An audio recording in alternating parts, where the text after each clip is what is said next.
झारखंड में जारी राजनीतिक उथल-पुथल के बीच बेरोजगार नौजवानों के लिए अच्छी खबर आ सकती है। आपको याद होगा कि पिछले लंबे समय से पंचायत सचिव के अभ्यर्थी जो हैं वो अपनी नियुक्ति प्रक्रिया पूरी करने के बाद अपॉइंटमेंट लेटर की मांग कर रहे हैं और इसे लेकर के न सिर्फ रांची में बल्कि विभिन्न ज़िलों में वो विरोध प्रदर्शन भी कर चुके हैं। राजभवन के पास तो उनका लंबा एक अनशन चला, जिसके बाद उन्होंने कैबिनेट मंत्रियों के घरों का दरवाज़ा भी खटखटाया। यहाँ तक कि जो प्रोजेक्ट भवन है उसके सामने कई दिनों तक आमरण अनशन विरोध प्रदर्शन भी किया। लेकिन अभी जो खबर आ रही है वो सुनने के बाद पंचायत सचिव अभ्यर्थियों के चेहरे कुछ हद तक खिल जाएंगे। दरअसल ये पहली बार ऐसा हो रहा है कि कांग्रेस के अंदर से ही, यानी कि सत्ताधारी दल कांग्रेस के अंदर से ही पंचायत सचिव अभ्यर्थियों की नियुक्ति प्रक्रिया पूरी करने को लेकर के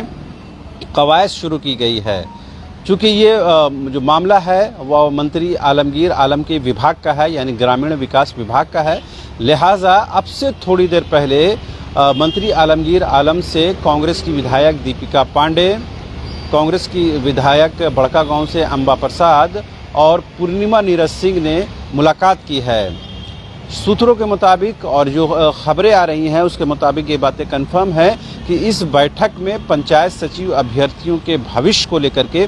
चर्चा की गई है। दरअसल पिछले कई दिनों से अभ्यर्थी इस बात को लेकर के तमाम पत्रकारों से संपर्क में हैं कि आप उन लोगों से ये सवाल ज़रूर पूछिए कि राजनीतिक उथल पुथल के बीच में झारखंड के नौजवानों का भविष्य क्या होगा, उन नौजवानों का मुस्तकबिल क्या होगा। लिहाजा अब कांग्रेस के अंदर से ही इसकी सुगबुगाहट शुरू हुई है। और आपको ये भी याद होगा कि पिछले करीबन 10 दिनों में आप ये नोटिस कर चुके होंगे कि झारखंड सरकार ने और ख़ुद मुख्यमंत्री हेमंत ने कई ऐसे निर्णय लिए हैं जो कहीं न कहीं लोक कल्याणकारी दिखते हैं। उसमें सबसे महत्वपूर्ण जो निर्णय है जिसकी बड़ी चर्चा भी हो रही है वो है नेतरहाट फील्ड फायरिंग रेंज की अवधि विस्तार से मना कर देना, यानी उस जो रेंज है या जो फील्ड फायरिंग रेंज है उसको और विस्तार अब नहीं दिया गया है। इसके साथ ही कई विभागों में नियुक्ति की प्रक्रिया भी पूरी की गई है। बड़ी संख्या में जो बेरोजगार लड़के लड़कियां हैं उनको नियुक्ति पत्र बांटा गया है।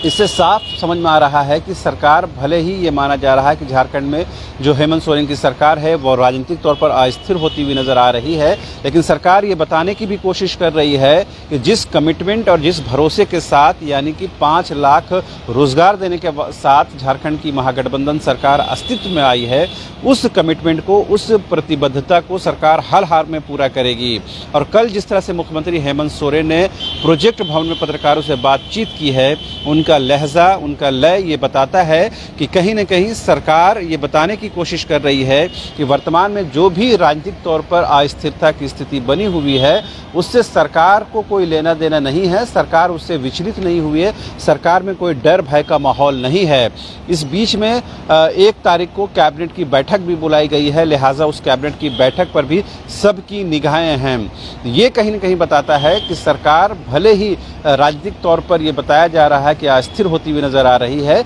लेकिन सरकार ज़मीनी तौर पर काम करते हुए दिखती रहना चाहती है। यही वजह है कि कल आपने देखा होगा कि जब स्वास्थ्य मंत्री बन्ना गुप्ता अपने कार्यालय गए तो उन्हें बाजाबते उन्होंने अपने व्हाट्सएप ग्रुप में उस फोटो को शेयर किया और विज्ञप्ति भी उसमें अपलोड की गई, जिसमें बताया गया कि भले ही लोग ये कहें कि झारखंड सरकार अब कुछ दिनों की मेहमान है, लेकिन उसके तमाम जो काबीना मंत्री हैं वो अपने कामकाज में संलग्न हैं, वो जनता के लिए और जनता के हितों के लिए दिन रात काम करने को तैयार हैं। तो कहीं न कहीं सरकार ये बताने की कोशिश कर रही है कि वो 3.25 करोड़ जनता के हितों को लेकर सर्वोपरि है और उसको ही प्राथमिकता की सूची में रखती है। इस बीच पंचायत सचिव अभ्यर्थियों के लिए एक बड़ी खबर आ गई है। जाहिर सी बात है, इस बात को लेकर के लंबे समय से पंचायत सचिव के जो अभ्यर्थी हैं वो आंदोलनरत हैं और ये कह सकते हैं कि उसी जनतांत्रिक लोकतांत्रिक आंदोलन का ये नतीजा है कि खुद कांग्रेस के अंदर की जो विधायक हैं, यानी कि पूर्णिमा नीरज सिंह, दीपिका पांडे और अंबा प्रसाद ने विभागीय मंत्री आलमगीर आलम से मुलाकात करके इस बात की चर्चा की है कि जल्द से जल्द इस समस्या का निदान करना चाहिए, जल्द से जल्द छात्रों को, नौजवानों को नियोजन के साथ जोड़ने की ज़रूरत है। उम्मीद की जानी चाहिए कि इस पर जल्द से जल्द अंतिम फैसला होगा और पंचायत सचिवों की जो अभ्यर्थियों की जो मांग है, जो लंबे समय से जो मांग चल रही है, उस मांग का अब कहीं न कहीं अंत होना चाहिए। फिलहाल मुझे और मेरा कैमरा पर्सन संजय को दीजिए इजाज़त। नमस्कार।